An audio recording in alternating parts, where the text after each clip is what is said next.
সংগঠন বিভিন্ন হেজাব পরে, মা বোনরা যারা এজেন্ট থাকবেন, যারা হেজাব পরে যাবে তাদের হেজাব খুলে দেখবেন এই সত্যিকারের ভোটার কিনা।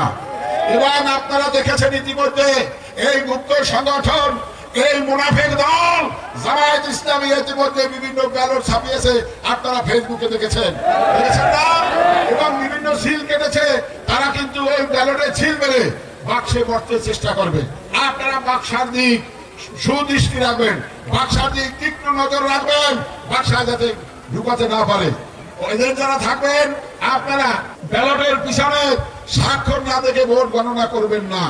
আপনাদেরকে আরো বলতে চাই, আপনারা যারা একটা সেন্ট্রালের একটা কেন্দ্রের প্রধান এজেন্ট থাকবেন, আপনি আপনার ওই বাক্স কয়টা গেল ওই কেন্দ্রে চেক করবেন, ব্যালট কত গেল চেক করবেন। এরপর বাক্স যখন দেবে বাক্সে চারটা, প্রথমে চারটা এবং পরে একটা মেইন নাম্বার দেওয়া বাক্সটাকে আটকানো হবে।